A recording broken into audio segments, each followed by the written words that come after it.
Local history. Local culture. Local events. Your community. This is the Joe Kelly Show.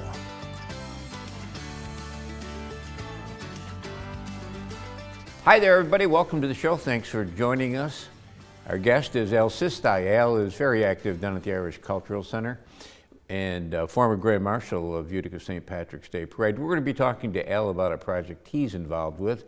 It's a state history marker that he's trying to get put in down on Broad Street. We'll talk to him about that. We'll talk to him also about some of the programs that are upcoming at the Irish Cultural Center and more. But first, we're going to say welcome. Good to see you. It's always good to be here, Joe. Thanks. Yeah. The marker that you're trying to get down at the corner of, let me see, that would be the northeast corner of Broad and 2nd Street. That's right. Before we talk about the marker itself and what you got to go through to get that, it's a marker to commemorate something special, something important that happened in Utica a long time ago. Well, somewhat important. John Devereaux was one of the pioneers of Utica, Irish or otherwise, and he did so much for the city and the Irish community that came in, and there's never really been anything to recognize him, per se. There is a boulder at the location of his home on 2nd and Broad that commemorates the first Catholic Mass being said in Utica in 1813.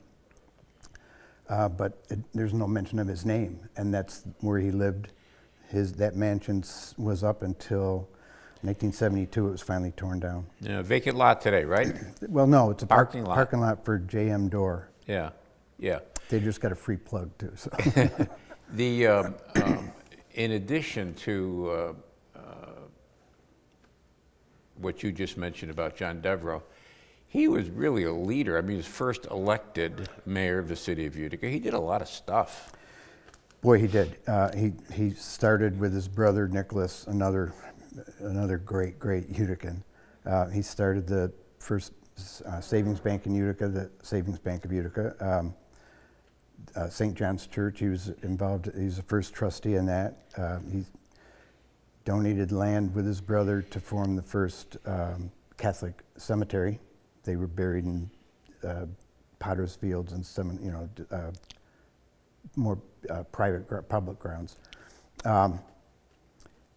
Brought in the Sisters of Mercy, Sisters of Charity, which turned into an orphanage, which turned into, I think, Utica Catholic Academy, and he did a lot of stuff.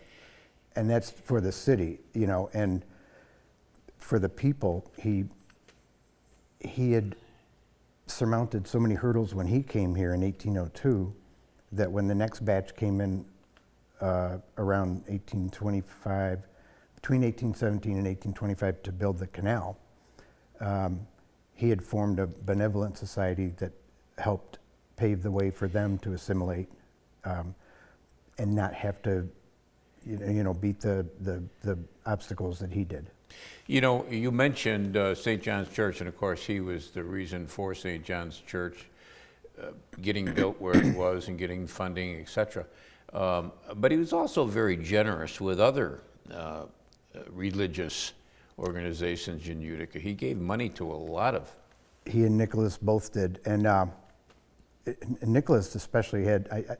In researching John Devereaux, you can't help but find stuff about Nicholas, and he was visiting a town and heard that their Presbyterian church was in trouble financially, and he donated $7,000 on the spot. He's a special guy too, as you found out too, when he first came to America with 3 shillings or whatever he had, 3 sovereigns. Yeah, and the story is that he went to Mass in New York City and put one of the 3 in the collection plate. Yeah, and the guy making the collection kind of reminded him, sir, you might want to check the denomination on that. He said, no, I meant to do that. Yeah. Oftentimes, and Frank Tomeno, our good friend Frank, reminds me of this. Devereaux Street in Utica is not named for John Devereaux, it's named for Nicholas. That's true, yeah. And so that's the other thing. So you would think that, well, they have recognized Devereaux. There's Devereaux Lane, there's Devereaux Estates, there's Devereaux Street. But yeah, that was for Nicholas. Yeah. And rightly so, by the way. Yeah. Nicholas kind of got overshadowed Yeah. by John, but up at St. Bonaventure University, which Nicholas Devereaux played a big part in establishing. Yeah, besides the money he gave, he donated the land. At one point, he owned 400,000 acres in western New York. He's quite a land speculator. Their biggest residence hall at St. Bonaventure today is still called Devereaux Hall in honor of Nicholas. And getting these history markers, these are not the history markers that the New York State Education Department used to put out, correct? Yeah, I'm not sure. It was taken over at some point by the Pomeroy Foundation, William Pomeroy Foundation. It's under their auspices now, not Correct. the State Education Department. Yeah, but it's tough. I mean, they don't just hand them out like Pez. You know, I mean, you have to provide primary source documentation to prove the bullets you've put on the sign. And when we first submitted it, we had things like, you know, first elected mayor and proud Irishman and a friend to all. And they said, well, those are value statements. You can't really prove Yeah. that. So the bullets we do have are that he founded the first bank and the first Catholic church west of Albany and first elected mayor. Well, to come up with primary documentation, and that's contemporaneous accounts, you know, a newspaper article of that time or of that event. Or in the case of the bank and the church, the papers of incorporation. And you and your buddies did come through, you and Lou Parada and Joe Bettini and Frank have provided or located some of that paperwork that I need by January 15th. Mm-hmm. And how does it look in terms of getting the marker and getting it through this foundation? And it's this, let me interrupt myself, it's the blue and gold marker that we see all over the state, right? Yeah, they have, there's probably 4 or 5 different categories that they'll do signs for, and you've seen some of the brown ones and some of the, yeah, this is the blue and yellow variety, yeah. And how does it stand right now? Well, our deadline for this window is January 15th. It opened up at the end of October for our region, for Oneida County. And we've got the charter for the bank. We've got the incorporation papers for the church. Now I need probably a newspaper account of his being the first elected mayor of Utica. I have city directories that show he was the mayor in 1840. That was the year he was elected by the people. Before that, they were appointed mayors. But he was also mayor in 1839, appointed. So the city directory doesn't prove my point that he was the first elected mayor. So we're trying to find an article from, I believe election was in March of 1840 that year. And I'm running out of time, so. Okay. Other than that, it's running really well. Al Sisti is our guest. We're talking about John Devereaux. We'll talk about some of the things upcoming at the Irish Cultural Center. Short break, right back.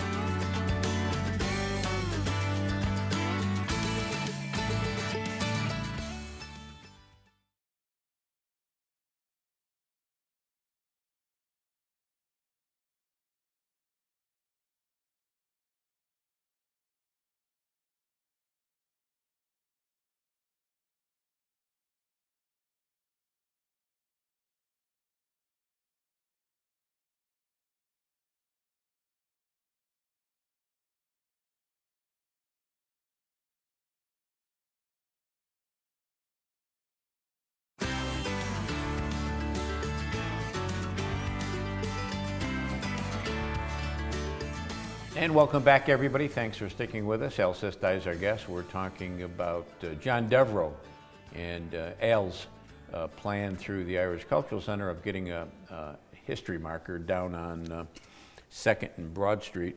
If all goes according to plan and is it the Pomeroy? William G. Pomeroy Foundation, yeah. Grants the request and puts the sign in, when do you think we'd see a sign there? Well, it would be great to do it starting this spring because 2024 is his 175th birthday, so that would be pretty nice. Yeah. Talking about anniversaries, there's an anniversary coming up this year, is there not, for the parade, the St. Patrick's Day parade? Yep, 200 years, and the parade committee, Pat McGrath and his team are recognizing it and touting it as the 200th anniversary. John Devereaux held a St. Patrick's dinner at Baggs Hotel in 1824 with some of his closest Irish friends, and led a procession down the streets around there, which turned into the first St. Patrick's Day parade. He was the Grand Marshal that year and for the next 24 years until he died. So yeah. And he took care of the financing of that dinner and all the other things, yes? Yeah, he did. And it's a pretty interesting account. You know, we were talking about contemporaneous accounts of an event. So there was two guys that were at that dinner in 1824 that were interviewed in 1879 or something by the Observer. And they told the story of that dinner, who was there, and the toasts they made. It's pretty cool to read that. Yeah. The parade, if I recall my history correctly, Al, it went on all those years with John Devereaux, and then it stopped at some point. Yeah, and I don't know when, until it was picked up in 78 or whatever, right? 1978, something like that. It was Johnny Oakes and Vin Carew Jr. that brought it back. It was a pretty modest parade, you know, and then that grew, and then that was over in the Varick Street area, and then it, Heron Cable Care Club brought it to Genesee Street, and it's been on Genesee Street since then. Yeah, Al Pulaski did a lot of work, unrecognized. You know, Boy, for he a lot really of did. Yeah, and then the Great American Irish Festival took it over, volunteered to run it after that, and made it a more family-friendly event than a green beer and green plastic derby event. And Pat McGrath and his team has been doing a great job. You know, people think that on March 20 or whenever the week after the parade is over, that team can stop working. Well, that's not the case, as you know. Yeah. This year's Grand Marshal, the process is going on as we speak, is it not, of deciding who's going to be the Grand Marshal? Almost to the hour, yeah. December 31st was the deadline to send in nominations. Pat and his team will make a selection from the nominations, and they're going to announce it on January 27th at 5 Points. And it's going to be special. It's the 200th year, and we've come up with another celebration for Grand Marshal Week too. Yeah, let's talk about that. Going back to John Devereaux, it was a little bit of a chore to find his grave, but the thinking is we found it, right? Yeah, and I had to use the Hardy Boys, Joe and Frank, Joe Kelly and Frank Tomeno. John Devereaux, so to go back, when I was Grand Marshal in 2022, I said, wouldn't it be cool, since John Devereaux started the parade, to put shamrocks on his gravestone the week before the parade or the day of or whatever. Couldn't find his grave. He was said to have been buried on the grounds of the Sisters of Mercy, on the grounds of St. John's Church, and then reinterred to St. Agnes. Piece of cake, right? Just go to St. Agnes and, well, there's 5 different John C. Devereaux. John Corish Devereaux, Corish being his mother's maiden name. And he didn't have any kids, so all his brothers and their kids named their kids John C. Devereaux. But through process of elimination, I believe we found the right stone, a very simple cross next to his brother Nicholas. Very modest marker. Yeah, and staying typical to what I believe he was. He was a very unassuming guy and didn't do stuff for himself to call attention to himself. But yeah, a very modest stone cross that looks like it could have been just on the grounds of the church. And I know some help was provided by the superintendent of St. Agnes, and his name just went out of my mind. Jim Shee. Yeah. Yeah. And yeah, he was very helpful. And Pat McGrath, again, from McGrath Funeral Home, has volunteered to clean it, which he also did with Patrick Condon, another celebrity in that cemetery. And so we plan to, and Pat has penciled a date for us, a day to do this ceremony. So whoever the new Grand Marshal is gets to be the inaugural. Yeah, I think it's kind of a nice, I mean, I think you came up with a great idea. And you know, there's the painting the green line on Genesee Street, there's raising the Irish flag, there's all those things. But this is kind of nice, I think. And it's a real callback, and again, a perfect year for it too. So yeah, I'm kind of excited. I think it's going to be a pretty good ceremony too, and hopefully the weather will cooperate. Yeah. For those who are familiar with St. Agnes, it's on Mohawk and Eagle. Am I right? Eagle? Is that Eagle? It goes. No. It's around the block, Arthur. Around the block. Yeah. Arthur Street, I think that is. Right. Mohawk and Arthur, and Eagle's on the north side. It's in the oldest part of that cemetery, isn't it? Yeah, and Jim was very. He's not just the ground superintendent. He doesn't just mow the lawn and oversee those activities. He knows his history too. Yeah. And he was saying, you know, this whole part of the cemetery where the Irish came in there, and you know, you walk down that main drag there, and you see the Irish names. You know, the pioneers. It's kind of chilling, actually. Yeah. Isn't there a mass grave there as well, Al?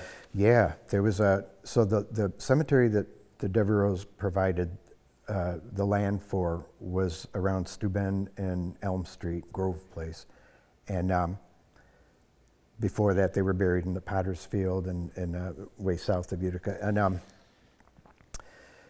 in 1903, the city wanted to make another street going through their Eddington place, so they removed 400 to 600, the remains of 400 and 600 Irishmen and women who had been buried there, and reinterred them at St. Agnes in a mass grave and ceremony with a monument to commemorate and that.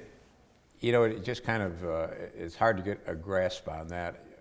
That's not the only place where people have been reinterred, but wow. I mean, you know, you think of that job. Well, we thought of the logistics because they were stored in the chapel, and the chapel's not all that big. Right. And you think about 400 caskets, or what was left of them after. The cemetery was started in 1830, so there's 70-something years of burials. Yeah. When we come back, we'll talk about a couple upcoming programs at the Irish Cultural Center. Al Sisti is our guest. Short break. Right back.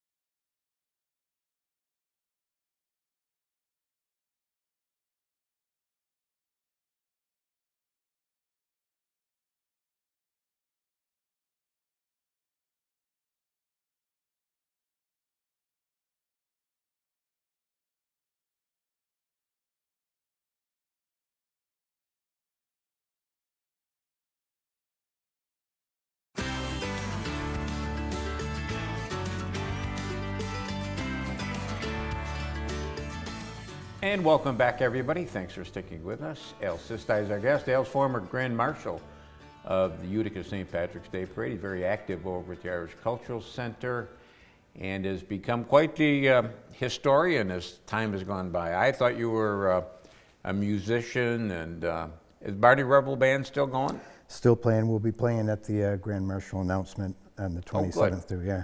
Good. Yeah. And Barney Rebel Band's been around for a lot of years. I think I saw you guys open for the Marshall Tucker Band way back when. Yeah, that was as Justice McBride Band. And Justice McBride's also going to be playing on January 13th for a John Liebing memorial at the Stanley. Oh, good. Yeah. The upcoming events at the Irish Cultural Center, and for those who don't know where the Irish Cultural Center is, 623 Columbia Street, the corner of Columbia and Huntington. Actually, it's an intersection of 3 streets or so that make 5 points, and that's where the name of the bar came from. Mm-hmm. So we've been doing programs from the museum's program committee, probably about 2 a month from 2019 on, including all the way through the pandemic. And so on January 17th, we have one on Brehon Law, the second oldest legal system in the world, in the history of the world.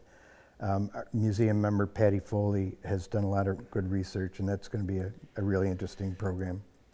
It's a fascinating legal code. You know, it wasn't based on punishments as much as making reparations, you know, and passed on an oral tradition.